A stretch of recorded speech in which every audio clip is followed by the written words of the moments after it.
this. Now you're going to go get this. You're going to work in the gold mines. You're going to you're going to get diamonds. You're going to get rubber. And so they basically destroyed the economic systems that were within Africa, and they just didn't have that economic diversity when they gained their independence. Kind of like Central and South America, they just kind of lost a lot of the things that they had traditionally done. This also causes a lot of famine. And we're going to look at a specific example in a minute called the Belgian Congo. Okay, and then just loss of traditional culture, loss of freedom, loss of identity. This is a picture from Africa where it's a German, I believe it's German teacher trying to obviously educate students, which is a great thing. But one of the things you don't see any African pictures up here. They're having them focus on the Kaiser of Germany and learn German, and basically a lot of times these schools would say, "Hey, what you used to be is not good. You were barbaric. You were this. You need to be more civilized, like Germany." When in reality, what these European countries were doing was the uncivilized thing, and a lot of these different African nations had tons of civilization. So it's just kind of an unfortunate thing that happened there, and it's something that's happened in our own country with the United States. Here we see Native Americans in the United States in the late 1800s that some of the some of the U.S. government officials probably had good intentions. They thought they were actually helping them, but in reality, they were destroying who they were as a people. And a lot of them didn't have good intentions that forced the Native Americans to change their names, cut their hair, not speak their own language. And here's just some pictures of that. That was going on in Africa as well. Here's another one. I actually have a good book about this if we get back that I can share, especially if you like football too, because it's about football. Whoa, this one, this one makes me so angry. But I have to tell you about it because it used to be part of our standards, and it still drives me insane. It's like, okay, well, what were the positives of imperialism? So I'm going to give you a second to think about that. What could be positive about what happened with imperialism? Because I'll tell you what, there was certainly a lot of negative, horrible, awful things that still cause problems today. So what might have been a positive?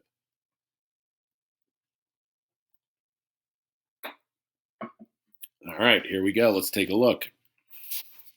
Reduce local warfare.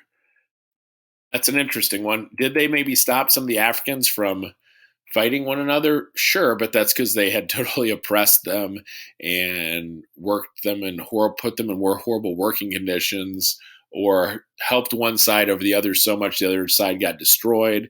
I mean, I think that, to me, that's just, I'm not a big fan of that one. Improved sanitation. Probably in some areas of Africa, the sanitation improved, but in some areas of the African nations, they already had plumbing. They already had pipes and things like that for indoor plumbing. So I think it just depended where you were in Africa. Increased lifespans. Do you remember seeing the lifespans in the CIA.gov and how horrible they were? Now, granted, I'm sure they went up, but all the world was going up at this time because of the Industrial Revolution, and I think Africa's would have naturally gone up on their own, but some people would say that. Higher literacy rates, that's probably true in terms of some of the education, and but they were also forced to not use their language at times. So think about that. Railroads, they definitely had railroads, but don't you think that Africa would have eventually gotten railroads on their own just through the powers of globalization and trade and things like that? Same with dams and telephones. It did strengthen African nationalism. It made many areas in Africa much more prideful of their region. And so I guess it did that. And certainly higher quality goods were available because of the Industrial Revolution and those machine-made goods. So those are some things. So if you ever have to answer a question about the positives, I mean, for me, I'd have a hard time doing it. But if you had to pick one, I mean, maybe, I don't know, out of those, higher literacy rates, I don't know. That's for you to figure out. All right. So you should probably take a quick break.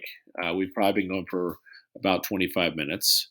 So you might want to pause this, take a break, because now I'm going to give you a specific example that's kind of sad. So that's why it's called Scars of Imperialism, that we can still see to this day from the damage that was done. All right, so you can pause, but I'm going to continue. So we're going to look at the Belgian Congo. There's a really famous book called King Leopold's Ghost. It's really sad. I have it in my room somewhere if you ever want to borrow it. We'll talk about those other things later there. And you read about this, some of you, if you did the Newsella article that I assigned, and make sure you do that. Take the Newsella quiz just like we normally do, and then take my mastery assessment quiz on Newsella as well. Or the quick check that was 4 points. So King Leopold II was the king of Belgium. The thing about him, and there he is with his luxurious beard that he supposedly put like a plastic bag or a bag around anytime he went to the ocean. He was paranoid about it. But he claimed he wanted to end slavery and spread Christianity. Hey, that sounds nice, right? But supposedly that was just a front so that he could do something else. Kind of like a kid that's like, oh, yes, I need to go get a drink of water. And then they go do something else at school. This is kind of like it was what he was doing. He's like, hey, we want to go to Africa because we want to end slavery and spread Christianity.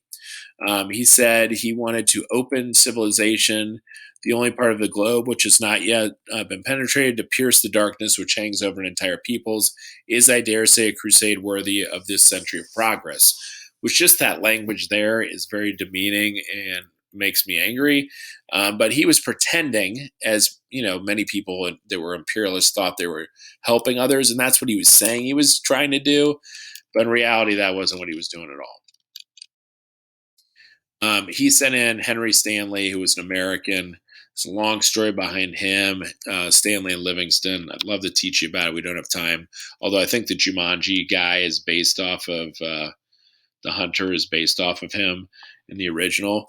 But there's some quotes there you can kind of take a look at. It's just showing again how ignorant they were, honestly. So you can take a look at that. There's no homework to go over. That's for if we had been together, I would have given you a homework assignment there, but that's okay. You don't need to do it.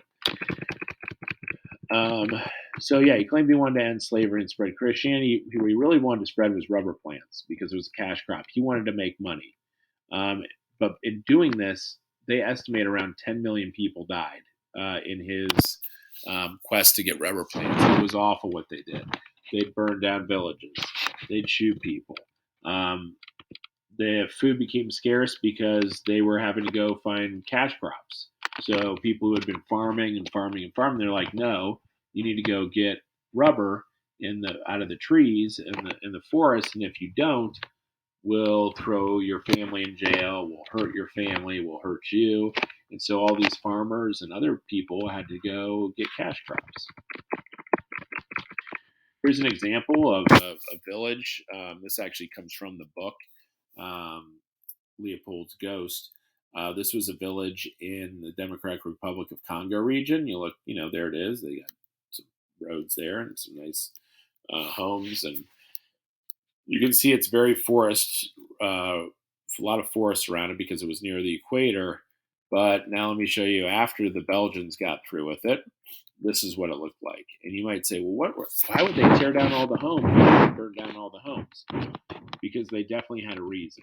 The reason they did it is this is an example. Let's pretend this is the thick forests of that region. And here's the next look. Oh, hey, there's a village that is put there. Notice the villagers to put that home there had to clear out some of the plants, right? Well, those plants grew really fast. So the villagers would make sure that was all clear.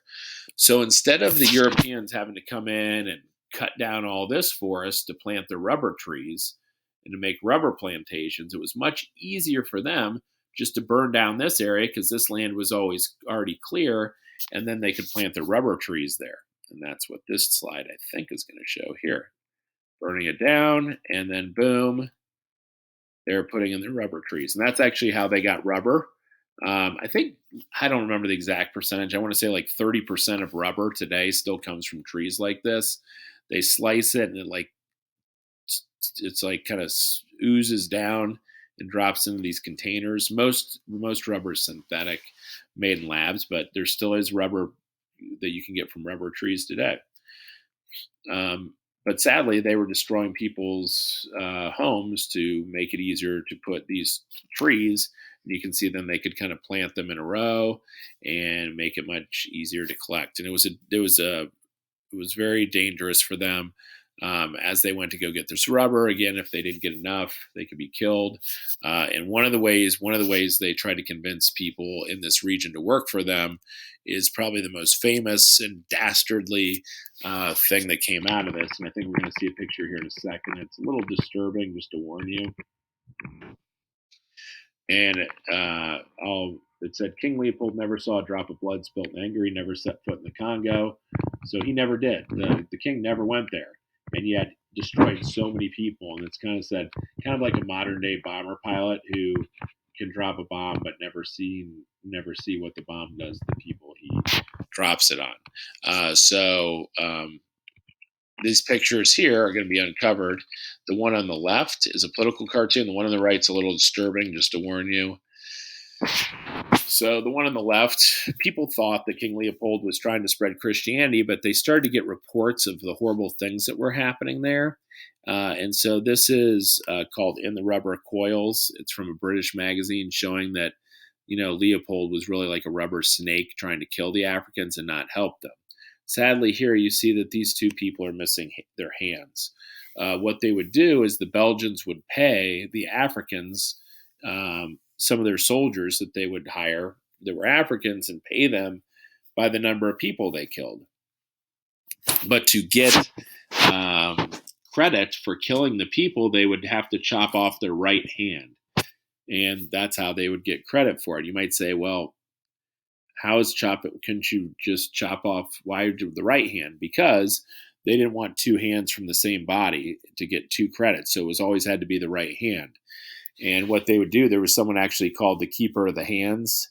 I have some primary resources about this. We don't have time to read, sadly, but because we're not together. But they would actually smoke these hands so that they would dry out, so that they wouldn't start to decompose in those jungles. And it was extremely, extremely awful. And these are two kids. I can't even imagine. Obviously, a lot of kids probably, or people who had their hands cut off, most of them were dead. So why would they cut off the hands of people if they weren't dead? Since they were trying to get credit for killing people, they shouldn't have ever been dead. But what some of the soldiers did is they wanted to save their bullets, because then they could use their bullets to hunt food, because the Belgians would only give them so many bullets and they would get in trouble if they wasted them. So what they'd do is they'd cut off a living person's hand, save the bullet, and save it for themselves. And that's what they would do. And so there were a lot of people like this, sadly, who actually had their hand cut off when they were alive. This is a crazy fact to me. So all this death and destruction, we said around 10 million people happen in the Belgian Congo, which is present-day Democratic Republic of the Congo. In Belgium, in terms of its size, is the Belgian Congo was 80 times bigger than, and I don't know if you can see it right here, that says Belgium. So I changed the font to show this is like 80 times bigger than this font. And just to show you the difference, like this little teeny country was able to control all of this because of their advantages that they had just recently gained from the Industrial Revolution. And so this picture is probably the worst one for me, one of the worst of the year. Again, here is a Belgian with some soldiers who, and I put boxes here just because you guys don't need to see it. It's just because they were real people's hands, and it just bothers me to even have to talk about it. But you need to know about it to know that these things have happened in history. They're holding up the hands of people that they killed. And then this is the worst picture for me of the year, just because as a father, it's so bothersome to me. He refused to go out and gather rubber. And so what they did is laying here in front of him is the hand and foot of his daughter. They actually severed it and put it before him and made him, and they said, hey, this is what you caused. And notice all these other people watching. That was a powerful signal to them, like, don't cross the Belgians. But just, when I see this picture and I think that Leopold II was saying, "Oh, I'm here to bring Christianity and end slavery in the Belgian Congo," that was obviously the biggest pack of lies you could ever hear. And it was just outrageous what was going on in the Belgian Congo. And it wasn't until later that people started to realize it. And eventually the Belgian people and the government said, "Enough of this, king. You can't have that anymore." And he basically lost it. But it was just devastating. Okay.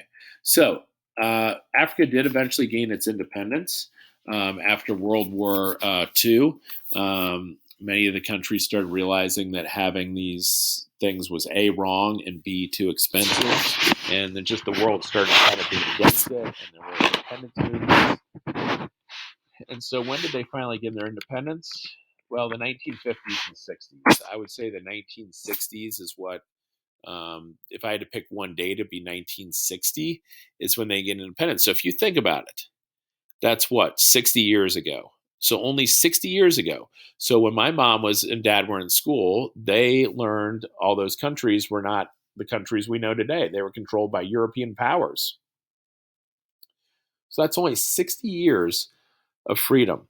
And so what's so key about this? Can anyone think what might be why this is such a big deal that they've only had 60 years of freedom? Because Africa has only had around 50 or 60 years to overcome the problems caused by imperialism. Imperialism caused so many problems, they have not had much time to rebound from them. And if we think about Latin America, who we talked about, they had just been getting over a lot of their problems from when they were controlled by the Spanish, and that was 200 years ago. So to think that Africa all of a sudden is just going to, like, after all those damaging things were done to them, just automatically like gain all this power and wealth, it's not realistic. Now, there are some African nations who have done better, and there are some African nations who are not doing well. And I'm not saying it's 100% the fault of the European powers that went there, because certainly, there have been dictators in Africa, and there's been corruption in some part of Africa. But as Gandhi said to the British once, he said, "Yeah, we have problems, but at least they're our problems, not yours." And so, just something to think about. We'll talk about more of that type of thing when we talk about Gandhi. So, just real quick, this is Africa 1955. The only areas that were not controlled by Europe in 1955 are these orange color here. I don't know if it's more yellow for you. So there's these little areas here. But then look what it looks like in the 1960s and 70s. Almost all of it then becomes free. So it was a real quick turnaround there in the 60s and 70s. There were a couple areas that didn't get their freedom till later, but for the most part, they did. That's it. So I just wish I could tell you so much more about this, but I hope this just gives you a general picture. And when you think of kind of an example of the horrible things that happened, I'm hoping by your reading of your Newsella and by that little bit of information about the Belgian Congo, it gives you a little idea as to the horrible things that happened all throughout much of Africa during the time of imperialism. So I guess that's it. You can take the quiz that I'm going to be posting here soon on this, and it'll be like, around 8 questions again. Just a reminder, every single thing due is due the Sunday of that week. So theoretically, you would not have to have done anything so far this week until Sunday by 11:59. So I just want you to have the flexibility to do it whatever works best for you during that week, because I know some of you are watching again siblings, some of you are helping your families out, you have other classes, so I just want to give you that flexibility. But anyhow, thanks for joining me, and I'll see you again in one of these little note lessons here pretty soon. And thanks again. Talk to you soon. And hopefully, this will help finish up everything you need to do for history. And then we're going to have a little spring break next week. So thanks again. Bye.